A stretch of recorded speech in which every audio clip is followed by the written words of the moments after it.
invitation. New year, new gig. That's how this goes? Yeah, so I'm about 4 months in. Right. Yeah. Well, we're still getting used to you being here, so today is in part an opportunity for us I'm still getting used to it also. To understand where you're coming from, and in particular, why you wanted this job. It looked like you had a pretty good deal at the University of Texas. Seems like it seems like a fun place to work, other than the fact that they can't hold a 14-point lead past halftime. I would say it's a pretty good time to be on that campus. Why did you want to leave there and go do this? Yeah, so I did feel like I had a pretty good job, and I did have a pretty good job there, but there were a couple of things for me. So one is that I had worked a lot with the coordinating board. I've been around almost every aspect of K-12 and higher education budget and policy over the last 20 years as a legislative staffer, and then as an administrator and faculty member at UT Austin. So it seemed like that this was a unique opportunity to think about, well, what should the higher education agency for the 10th largest economy in the world look like now? Yep. When we have all this change happening with technology and new data and that kind of thing.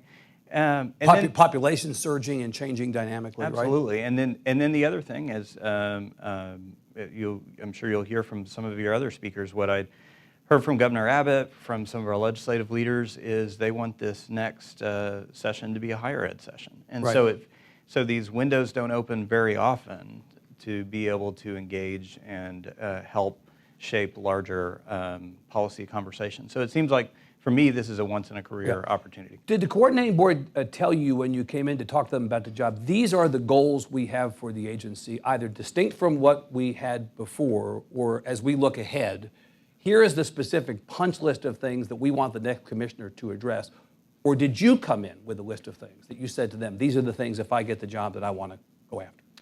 So there was a little of both. One of the advantages of having a pretty good job is you can just sort of tell everybody what you think, and then they hired me anyway. No risk, right? I get that. Yeah. You don't like what I tell you, I'm going to go back to my job at UT. Yeah, but no, so there are some general goals, ambitious goals that the state's adopted around educational attainment, the 60 by 30 Texas goals. Right.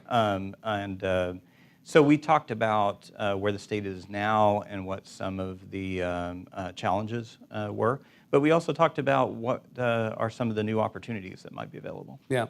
You want to be specific, Commissioner? Because I could just sit here and stare at you for the next 40 minutes. Yeah, well, so we're a few years into the 60 by 30 plan, and we've been making modest progress on most of the goals. There are some important exceptions. There are direct-to-college enrollment rates from secondary to post-secondary. When you average out, it looks like it's flat, but it's actually been declining slightly. Yeah. We've been making some modest progress overall in educational attainment. But one of the things that I talked with the board about, and I've been talking about, is that I think while let's all stipulate that increasing educational attainment is generally a good thing, it's not enough to just say we want to get 60% of our young working population to any kind of post-secondary credentials. So I've been making the case that we need to focus more on credentials of value, that we need to focus more on increasing the number and diversity of Texans who have high-value credentials, high value for themselves, for their communities, for the state as a whole. The other thing that I talked about is that it's the 60 by 30 plan just focuses on the population that's aged 25 to 34. Yeah. But we've got this other large population that we don't talk about that much, the little bit older population. So the last census estimates that came out suggested that we may have more than 1 out of every 5 Texans aged 25 and older with some college and no degree. Yeah. And so there's this enormous pool of potential and talent there that are going to need to reskill. They're going to need to upskill, not necessarily to advance, just to maintain their standard. So that may be something you come back around to as an additional goal on top of the ones you already have. Yeah, absolutely. Yeah, well, I'm glad you called out the 60 by 30 where you're doing well and not, and I want to go through that actually specifically, but I want to step back if you don't mind. You are a professor, you're in the business of grading people. you have a perspective on higher ed, having been in higher ed. Grade higher ed in Texas right now. What grade would you give higher ed in terms of how well it's doing today, honestly? Be a tough grader. B plus. B plus. B plus. Yeah, and B plus because there are a lot of places that we're doing a good job. There are a lot of pockets of innovation that honestly I don't think we've done a very good job as a state in talking about our successes and the kind of innovative things that are happening. Actually, I think that Texas Tribune has been really helpful in that for in amplifying some of the work that's being done in Texas, because mostly you go around in national higher ed policy conversations. They know what's happening on the coast. They know what's happening at a few institutions. Arizona State and Georgia State get a lot of attention. Our Texas institutions haven't gotten nearly as much attention.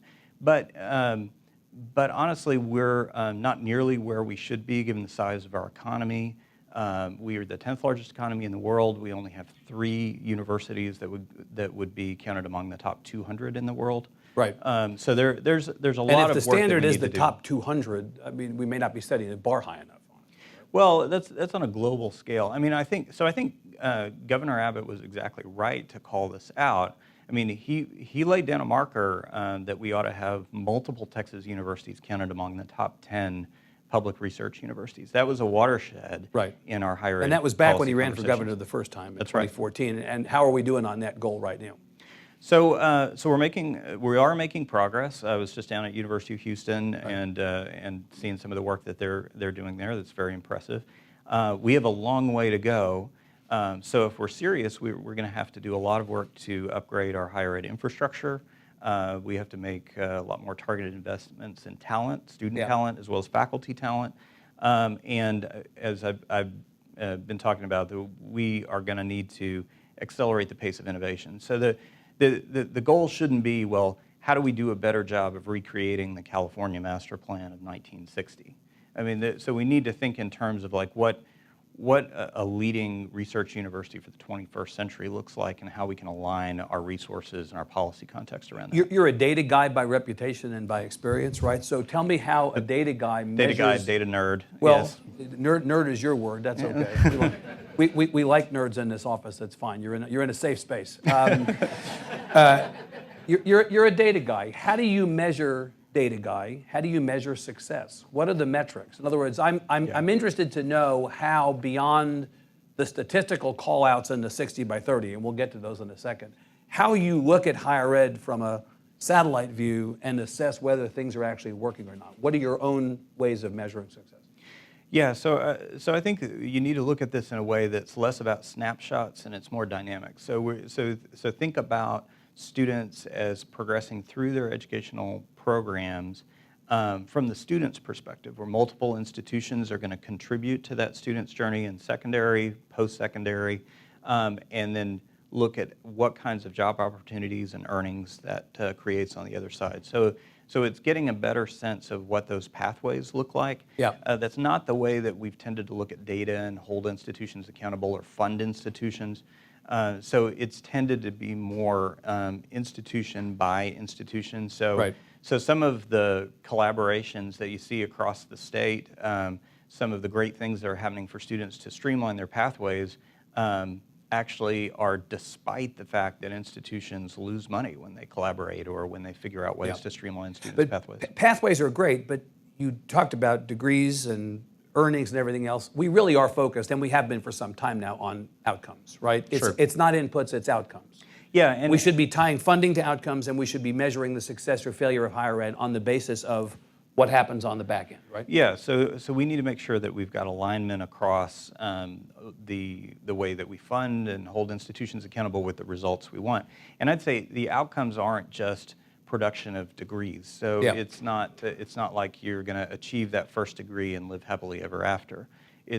We need to look at what the workforce outcomes are and increasingly be attentive to the fact that even folks with those first credentials are going to need to reskill and upskill. Yeah. So what we need to be looking at is a higher education system that's a lot more dynamic, where students are sort of moving in and out of institutions and they're picking up different kinds of credentials along the way. It sounds like it requires higher ed to be more reactive and more fluid, more nimble, which, institutionally, I think of higher ed actually as not particularly nimble, slow to change, reluctant to change, more like turning a steamship. So it has that reputation. So there's this, when I'd worked on innovation, digital learning, and I did a lot of work on this, there's this, I would say there's this interesting dichotomy where on one hand, even though the reputation of higher ed faculty is that they're resistant to change, our best faculty are folks who get up every day to work on the frontiers of what's known and not known. They're constantly innovating and changing and exploring. I think the biggest points of friction tend to be either in our administration, the support structures, or in policy. So again, the way we fund and hold institutions accountable isn't aligned with the kind of results, the kind of ongoing innovation that we want to see. So up the street, the view that the legislature has, funders and policymakers have, doesn't necessarily, at the moment, align with what higher ed needs. That's one takeaway I'm hearing right now. Absolutely, yeah, right. And I think that that's something that certainly the governor, the legislative leadership are attentive to, and so we have this window of opportunity to talk about, well, what should higher ed policy look like for Texas? All right, well, let's come back around to higher ed funding in a second. You called out the 60 by 30 correctly. That is the big way in which we're now considering where Texas is heading and the success of it. This is a plan that dates to 2015, so obviously before your time in this job. Do you feel like coming in you own this? Do you own 60 by 30 the same way that Commissioner Paredes did, fully embracing it? Well, so yes, and we've been with this a few years, so it's time to tweak and update a little bit. So again, I think focusing a little more on, 60 of what? And what kinds of credentials are going to be important. The other piece that I would argue we need to pay a little more attention to is our research and development mission. So the 60 by 30 plan is entirely silent on that. Does not have a call out on research and development at all. No, the old Closing the Gaps plan that predated 60 by 30 did pay attention to that, but it's not a component of 60 by 30. I think I understand some of the reasons for that. I just have a different view. So you may lead the coordinating board to actually overhaul or revise, maybe say it more gently, 60 by 30 before too long. So I think that there is going to be a lot of interest in updating, refining. Based on what we know. So let's talk about the four core components of 60 by 30 and where you are. So the first is, as you said, an educated population. The goal was at least 60% of Texans aged 25 to 34 will have a certificate or degree. You are now, based on the last report to the legislature, at 43.5%. And on the basis of the year-over-year increase, you're on track to make it. That one you seem to be okay about. No. Well, you know what? I read, Commissioner, I read the report. The report says that based on where you are on track to make it. Yeah, so it depends on when you're average. Says. What's the time series? No, I get it. But it's, look, if you have more depressing news, I'm all for that. Come on, I mean, if we could just I was trying to give you that one, actually. Yeah, if we keep making the same kind of incremental progress we're making, we're not going to hit it. So how much more progress do you? Well, that's interesting because again, that's not what's in the report to the legislature. So how much more progress do you have to make on that one? That seemed to be the rosy one of the four. So how much more progress do you have to make on that one to accomplish the goal? So we would have to accelerate the progress that we're making. So it's slowed down a little bit, and so you're going to have years that are where you make more or less progress. But if you look at overall what we see happening in the pipeline, I wouldn't expect that if we just keep doing what we're doing, we're going to be able to hit it. Okay, well let's go to the less good one then. Okay, so the completion goal, and I think it would be interesting to have a conversation around whether completion is all that as far as a metric for success, because I think there's difference of opinions on that. But the goal is at least 550,000 students in 2030 will complete a certificate, which would be an associate, bachelor's, or master's degree from an institution of higher ed in Texas. That's the completion goal that was set back in 2015. My reading of the report from the legislature was that the most recent rate of increase year over year was 2.2%, which was down significantly from the previous year. you are not on track to make that goal. That's correct. And that the completion rate in particular has slowed among 4 very important groups where there has always been a challenge on completion, and that's Hispanic Texans, African American Texans, male Texans, and poor Texans.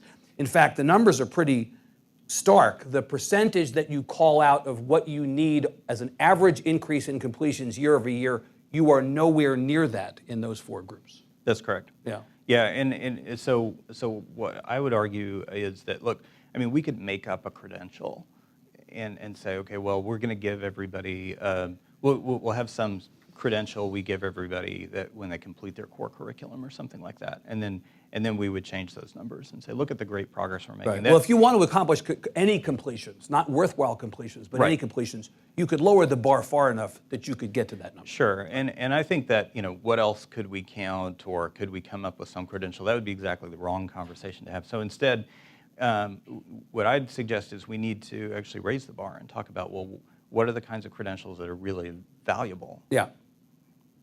So this is concerning. I mean, Sure. Should we take these numbers as concerning? Absolutely. We should absolutely take them as concerning. And I'm particularly interested in the completion metric. And it may sound a little heretical with somebody who's spent a lot of time at UT Austin, but I'm more interested in that credential production than I am in graduation rates. Because there are a lot of folks that get left out of traditional calculations of graduation rates. Some of our institutions, 2/3 of their students aren't included in their graduation rate calculations because they have so many part-time students. So we do need to focus a little more, even than we are now, on this production of credentials. Okay, so the third goal was marketable skills. And the goal, as stated, is that all graduates from Texas public institutions of higher ed will have completed programs with identifiable marketable skills. And the assumption there is that the institutions themselves will have figured out what are marketable skills and will have created programs that would allow students to go through and come out the other end with marketable skills. And again, this is one where the report to the legislature said that higher ed is nowhere near on track to achieving the goal. Well, so this is another area where I might have a little bit different view of how we ought to approach this. That I think the way the discussions about marketable skills have tended to happen, they've been at a level that's very, very abstract. Right. Communication, teamwork, that kind of thing. Let's just stipulate that communication's a good thing and teamwork's a good thing. But I'm especially interested in like the particular marketable skills that make a difference for whether somebody's going to be able to get a job or not.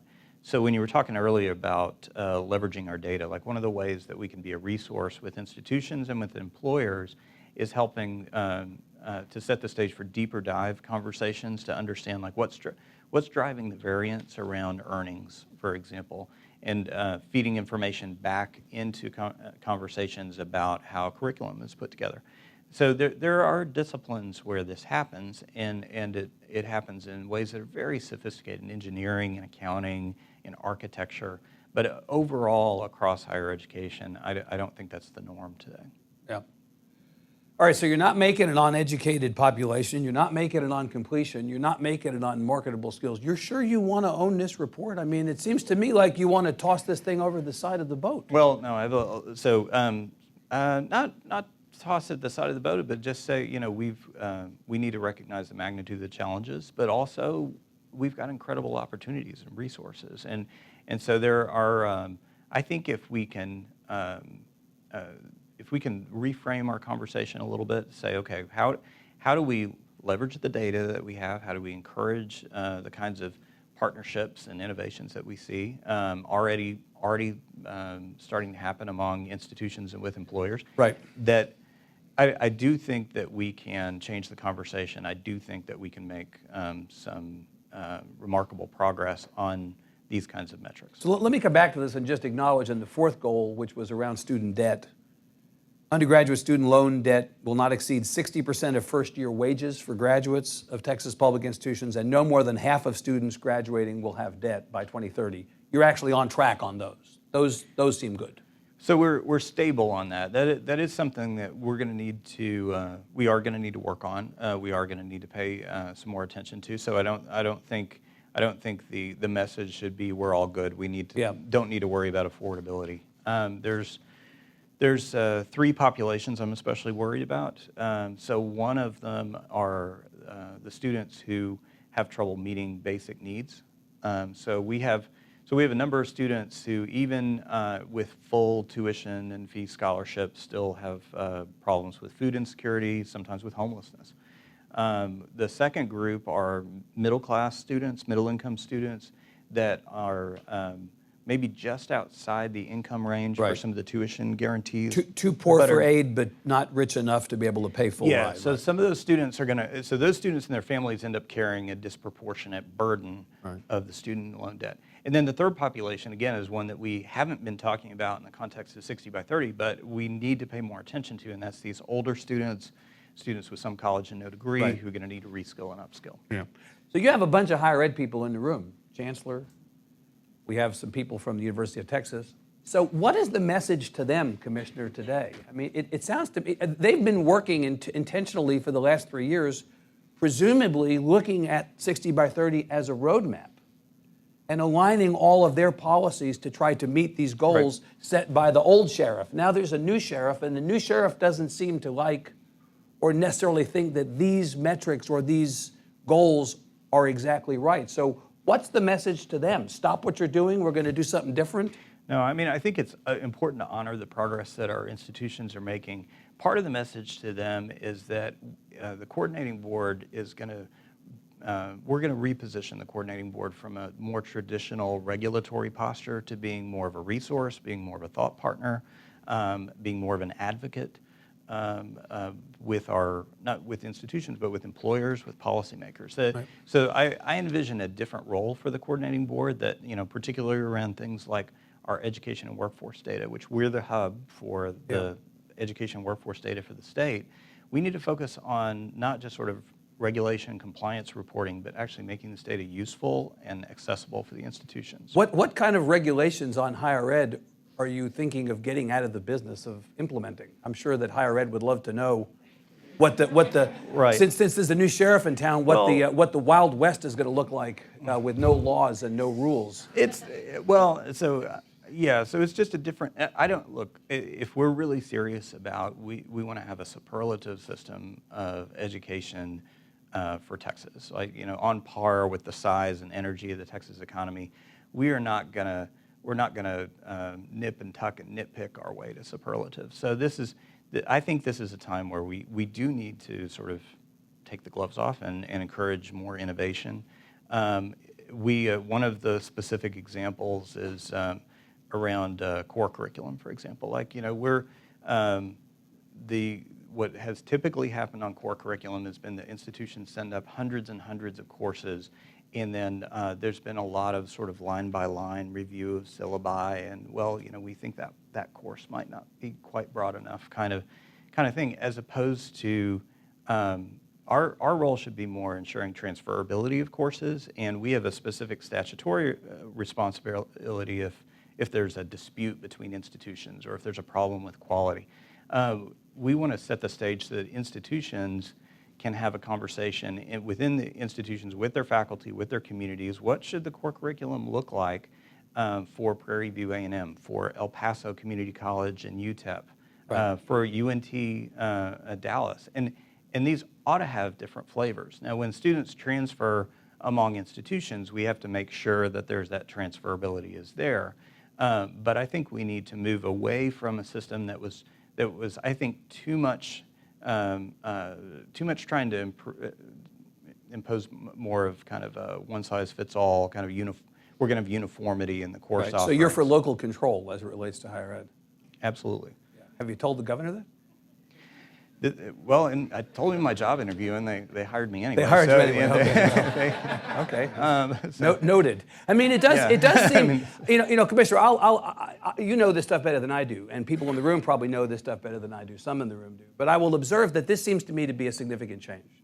This seems to be more, higher ed in the realm of choose your adventure, where every institution is now going to have quite a bit more power to set its course, to make decisions individual to its campuses, to its students, and to its mission, as opposed to the coordinating board playing a leadership role up here or guiding the direction of higher ed institutionally? Well, I mean, I think it's maybe a different sort of leadership. So we're charged to maintain a statewide perspective. We need more transparency about what's happening with students as they navigate their pathways, what's happening in results and employability of students. So we need to focus, I think, more in that direction. Yeah. We need to encourage more and support more local innovation. We need to get behind our local innovators. But ultimately, they're the ones who are going to drive change, not Absolutely. you, not the coordinating board. Yeah, we have 0 students, 0 faculty. We award 0 degrees. So if we're going to get anything done, it's actually through being able to be partner with the institution. Is Chair Stedman and Vice Chair Farias and everybody else on the coordinating board on board with this? Is everybody are you all locked arms, aligned on this? They know that you're getting out of the business of no, I mean, so the board, actually, I think the board has been great and very supportive. And the board, what the discussion among the board is how do they move from less in the weeds to more of a strategic view of where higher education needs to go, what the needs are, being able to inform those larger policy conversations. So let me come back to success and metrics, if you don't mind, because the completion rate and the degree to which you start out with this cohort of students who enter 8th grade in Texas, you know that you track this data. We've been very happy to have the opportunity to publish this data and to analyze it ourselves as a way to get a sense of how higher ed is doing. Yeah. The last Higher Ed Almanac, this is what I, again, take from the Higher Ed Almanac in terms of how higher ed is doing on the completion metric specifically, which after all is called out as one of the 4 in 60 by 30. So we're looking now at the 2007 8th grade cohort, kids who enter public schools in Texas in 2007. Out of every 100 who enter, 78 graduate high school, 54 enroll in some form of higher education, and 23 complete. So basically 23% of the kids who enter in the 8th grade 6 years out from high school have achieved some kind of completion. Is that in keeping with the goal for Texas to be the best at everything and first at everything and superlative?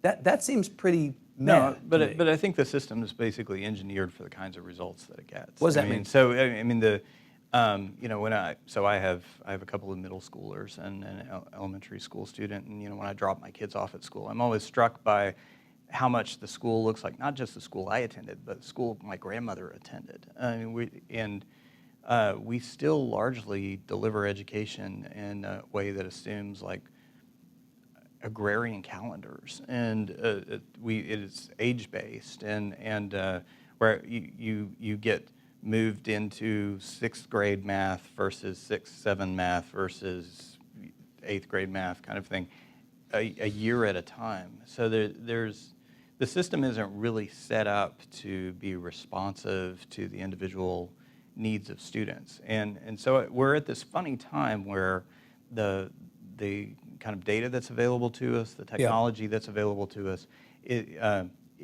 I think everybody recognizes that it's going to enable us to personalize learning and enable a very different kind of educational experience for students through secondary schools and through higher ed.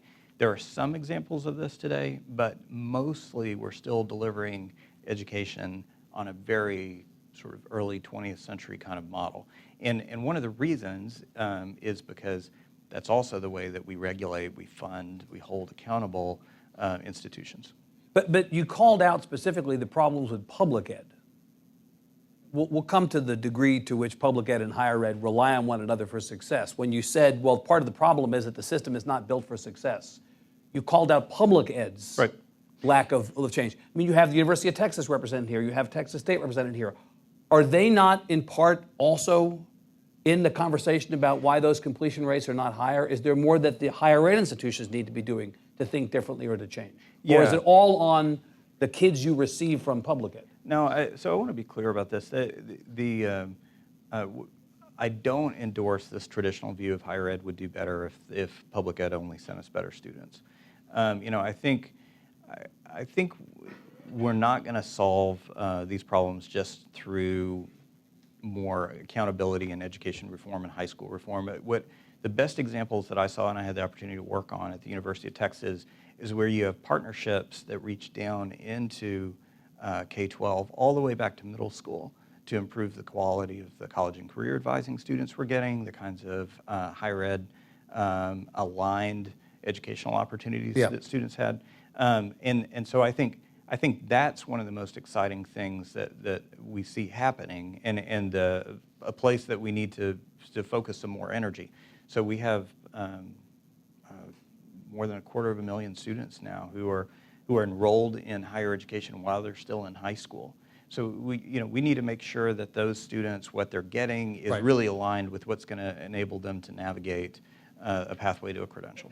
Good, all good, but that's not really what I'm asking, Commissioner. What I'm asking is 23% of kids who enter the 8th grade after 6 years out of high school have some kind of completion.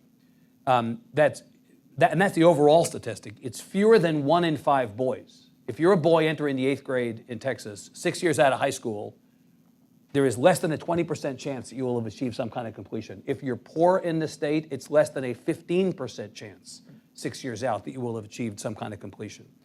Other statistics in your own reporting, 61 out of every 100 public university students earn a post-secondary degree in 6 years. Yeah. 61 out of 100. When I went to school, 61 was failing. 30 in community colleges, 6 years out of 100, achieved some kind of post-secondary degree. I guess I'm just trying to understand what is causing those numbers to be so low? What should higher ed be doing differently? What can higher ed be doing differently? Or is this just the lot that we have to accept? No, so two things. First is some of these estimates of graduation rates, they're only focused on the first-time, full-time and college students. They're not paying any attention to part-time students. And so again, I think we need to focus the conversation a little more on the degree completion. Right. Of course, these are your numbers, not my numbers. This is the coordinating report's own numbers. Yeah, but among the different kinds of things that I think are important to focus on, like for some institutions are going to enroll more students that are traditional age students that are going to be more likely to enroll full time.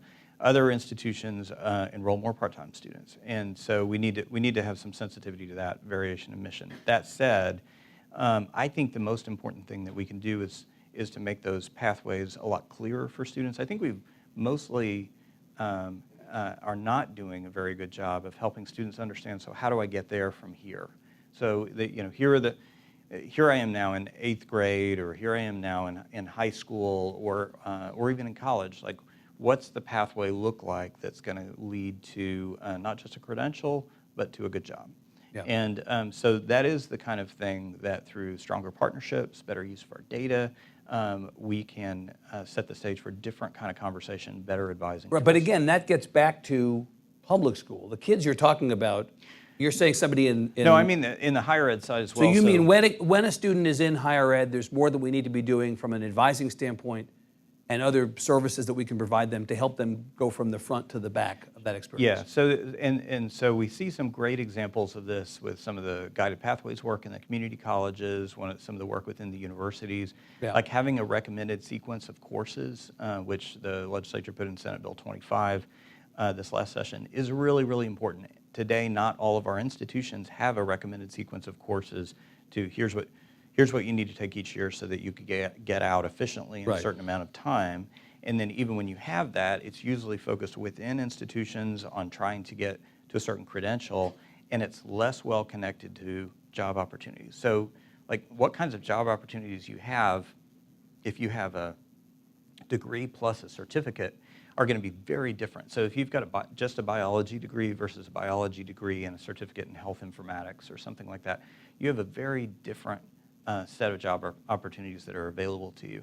And so we need to make that kind of information much more transparent for the faculty in the programs as well as the students. Yeah, is that something, Commissioner, that would come top down from the coordinating board? I heard you say a couple of minutes ago you think the coordinating board should be doing less regulating and allowing the institutions to run themselves.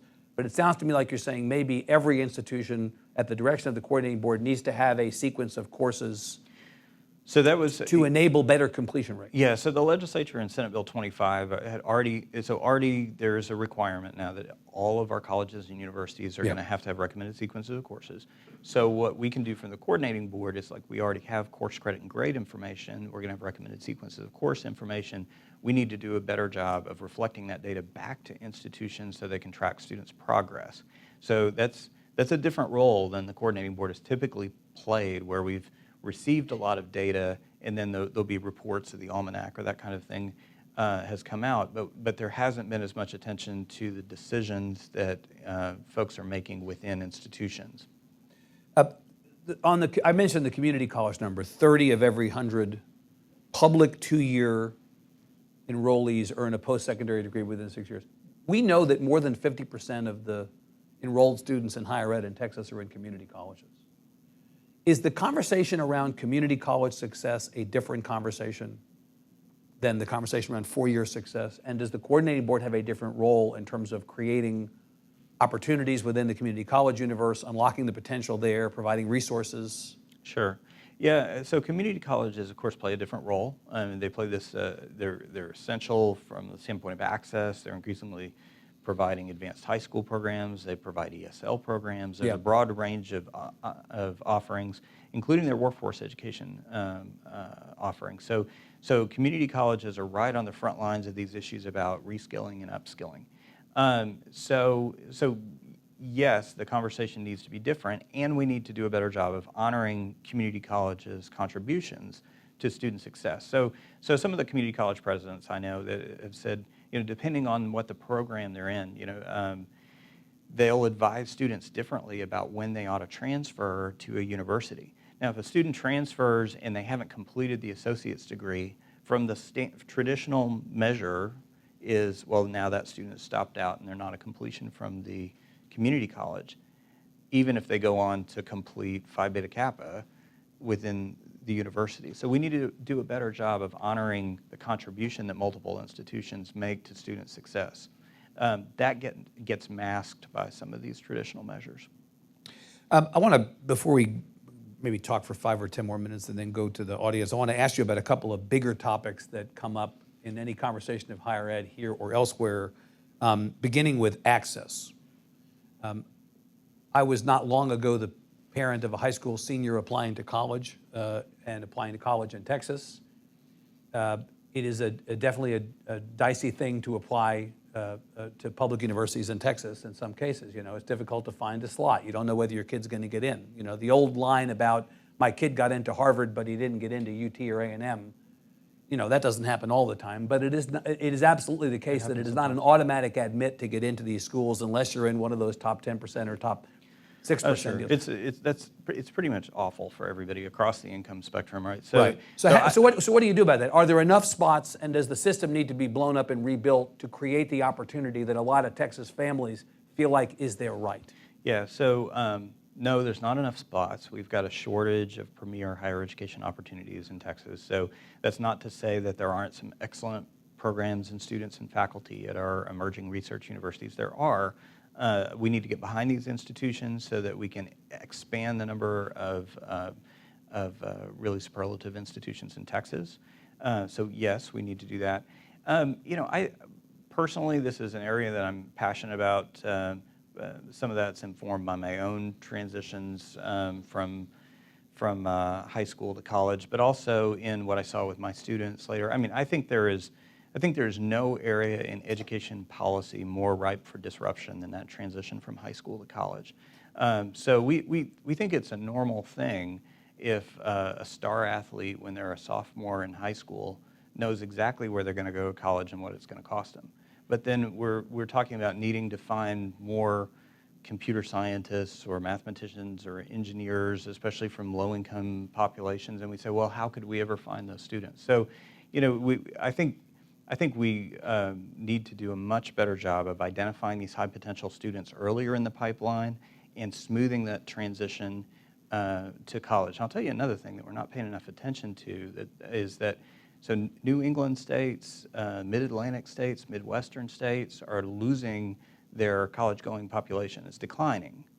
So just in the greater Dallas area, we've heard there's more than 100 out-of-state institutions that have admissions offices recruit Texas students. SEC schools are aggressively recruiting Texas students. They'll offer them scholarships that essentially allow them to pay what a full pay in-state tuition student would pay at one of the SEC schools. So there are also these issues of brain drain that we need to pay attention to. Right. So how do we do a better job of keeping Texas talent in Texas? Is the brain drain because we don't do a good enough job of putting a competitive product on the shelf, or is the brain drain because we simply don't have enough spots for the brains? That's the question. Yeah, I think there's some of that. Also, we've got a lot of tools at our disposal that we're not really using. For some reason, we're mostly going after this. We mostly wait to go after these students until everybody else is going after these students. I mean, everybody buys the same data from the College Board, for example, and looks at everybody's SAT scores. But you know, we have had nearly 50,000 students that were in our dual enrollment program that we built at Texas in partnership with Texas Tech and community colleges. So we knew thousands of low-income students earlier in the pipeline. Some of these kids we know pretty intimately. So we should be doing a better job of engaging these students, getting them on a path so that they can matriculate into and through our Texas institutions. So the top 10% rule, as originally conceived and now down to 6% at the University of Texas, but in the case of the other publics, automatic admits, that was supposed to be part of the solution to some of these, you know, lower income, first in their generation, emerging demographic majority students to get into the public. How's that working? Do you think that this automatic admit rule is a good thing or a bad thing? I think automatic admit has done a great job of getting students from more high schools to come to the flagship universities. So you see more high schools represented. Now that when you get into top 10%, top 8%, top 6%, it doesn't really look like the rest of Texas. So I do think that it's a combination, and so that, you know, right now 2/3 of the students, it works out to 3/4 of the resident students, but about 2/3 of the total undergraduate class comes in under automatic admission at UT Austin. That's probably, I think that probably puts too much of a squeeze on what can happen under holistic review. That said, it is important and powerful that students from every high school across Texas know that they have a shot to attend our very best universities. And if you look at the data from the University of Texas as an example, what the automatic admit rule has done is decrease the Anglo population of enrolled students. It's increased the Hispanic population. Asian and African American students have basically remained constant through the period in which this law has been in effect. But the Hispanic increase is significant, right? So if part of the goal was to change the demographics of the student population, at least in that respect, it's having an impact. But as you point out, it has really narrowed the aperture for discretionary admits to the point that you have a lot of people who are concerned, am I going to be able to get my kid into college? I'm asking you point blank, would you want the legislature to tweak this rule in any way, to undo it or to redo it to somehow address this problem? I would not be. Well, here's what I would say is I would say it has been important for increasing access to students that didn't have access to our premier universities before. I think that they need to think about what the balance is, how much they're going to weight that one indicator. But I would not. I would be very concerned and would not recommend that they just wipe it out entirely. Because it actually has been a valuable tool for being able to get top students into our premier universities. On the question of access, you know, we talk about, are there enough spots for kids? The inverse of that is that there's sometimes a conversation out in the world that goes something like this. Maybe college isn't for everybody. Right? You hear increasingly people say, maybe college isn't for everybody. We assume that everybody should have a spot or everybody would want to have a spot. But every kid is different, every family is different, every situation is different.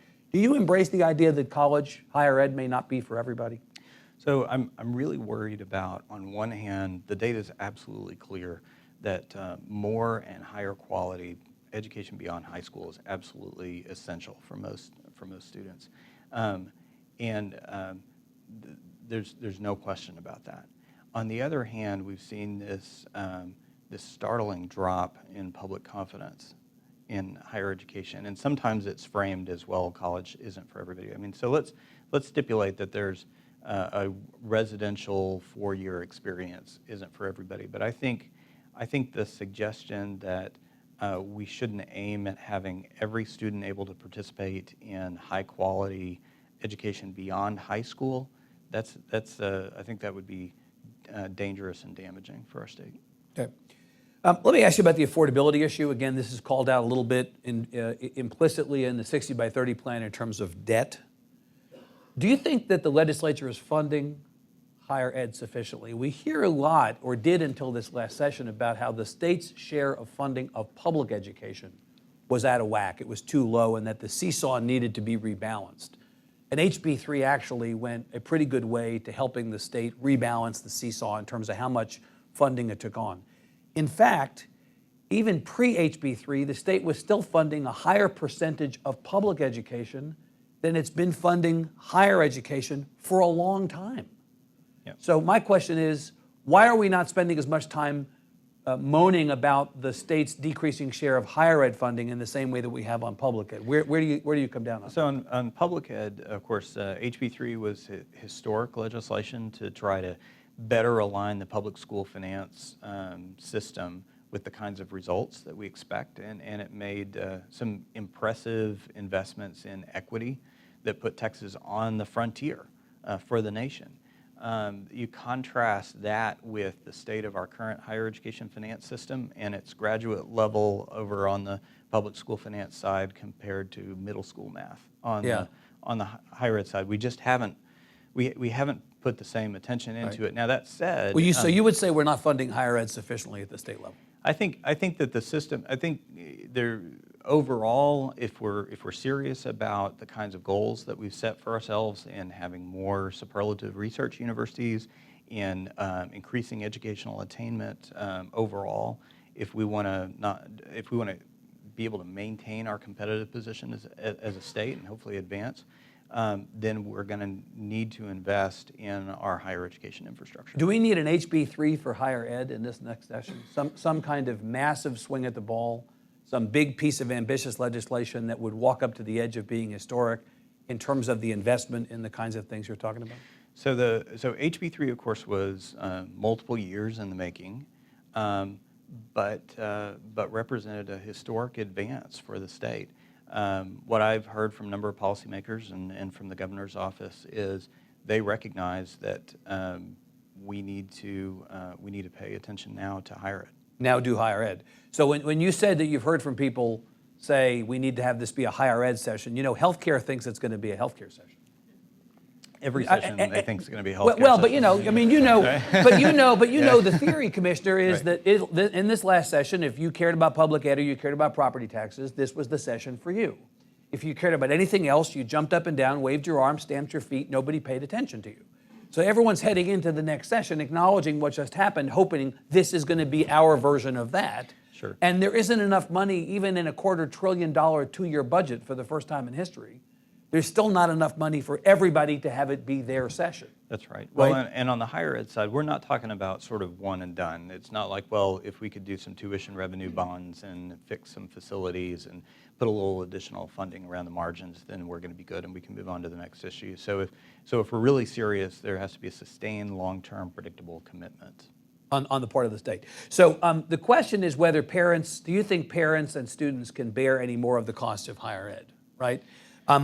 Here are two statistics, again, using the University of Texas as an example, though I think it's probably the large example, but it's comparable if you scale it across the board.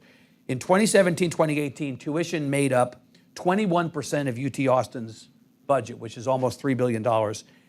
Tuition made up only 5% of the budget in the mid-'80s. Is that too much? Are we relying too much on parents and students to foot the bill of higher ed if it's now 21% as opposed to what was just a generation or two ago, 5%? Well, I think it's clear that tuition isn't the long-term solution.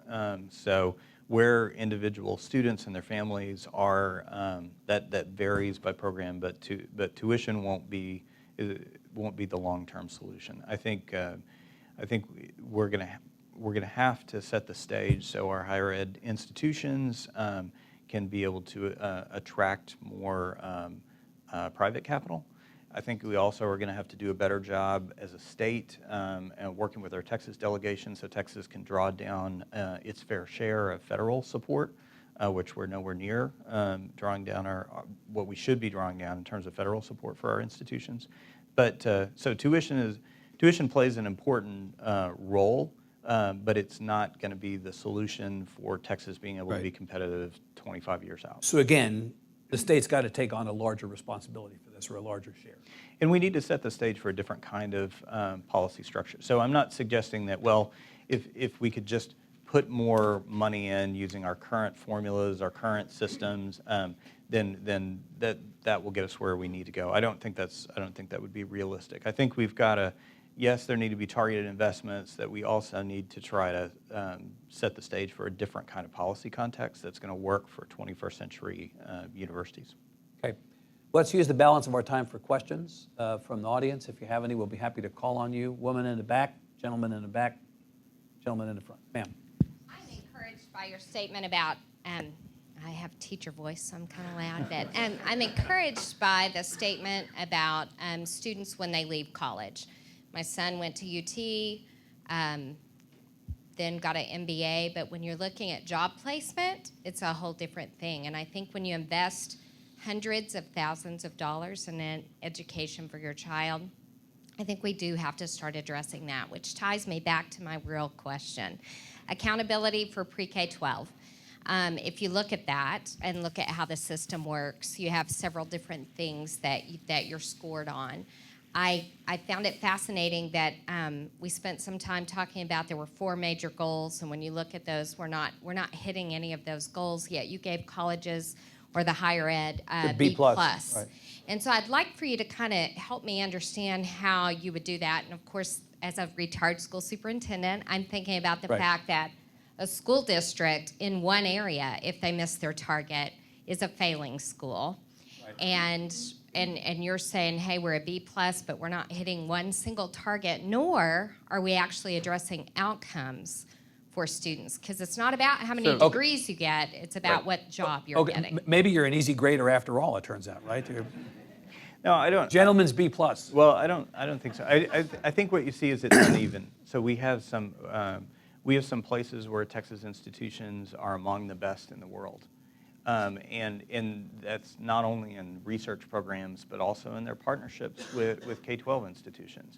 And their partnerships with industry. So we see some there are lots of cases where we have exactly the kind of innovation and collaboration that you want to see.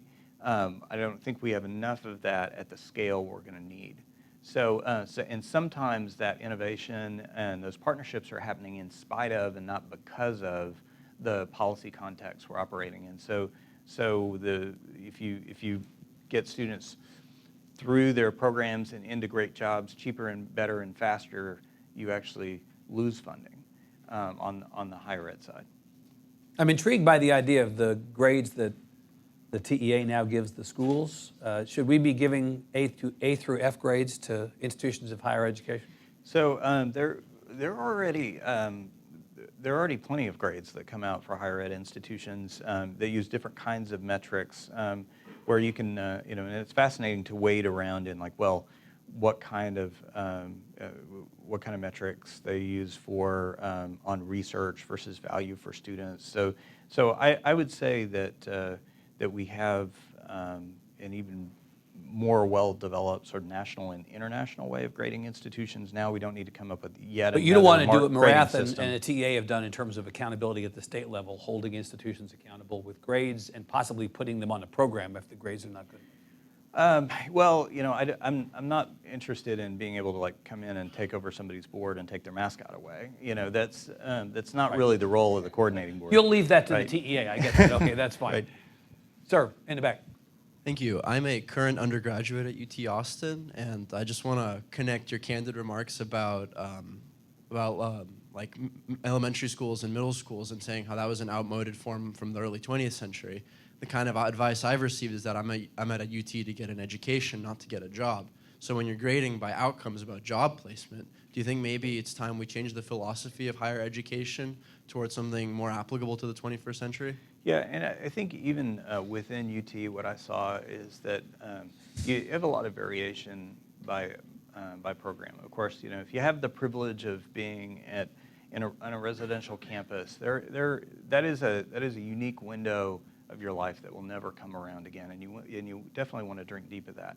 That said, I mean, I think some of the most important and interesting things that I saw happening were internships that were integrated into the program, even internships abroad. So UT has students who are in internships in Shanghai and Seville, as well as in New York and LA.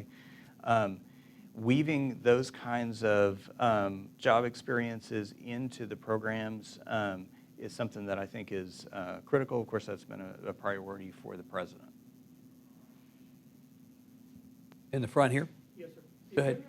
My feeling is that there is a cover-up, because when you want to cover something up, you throw numbers at it. And all I've been hearing is numbers. But going back to the problem, or the UT student was saying about the philosophy, like the very name of university, unity and diversity, what is the unity? What is the unifying principle in the university? Everything is major specific. Like if you study physics, you cannot transfer, in your senior year to classics, right? Or to sociology, because each one's specific. So there is no unifying principle. The problem is there any research, or is there even an awareness, okay, that there is a problem, okay? Is there even an awareness so that we can do research on what is the unifying principle? I mean, is there a master key of knowledge? Because that's the whole idea of university. So, I think a couple of things. So first, one of the things I think that is most important that places like UT, but also I think honestly El Paso Community College does a great job at, is making clear to students, like, here's what the pathway would look like to a certain credential, and if you want to shift from physics to classics, here's what that would imply in terms of cost and additional courses that you would want to take. What I think is a missing piece, and what I heard from the students' question and particularly interested in, is how, regardless of what your major is, so you could be in physics, you could be in classics, you could be in philosophy, you have a good sense of, well, what kinds of job opportunities are available, and ideally, so you can combine that with transcriptable minors, with certificates, with other kinds of things in your areas of interest that can make your degree even more marketable.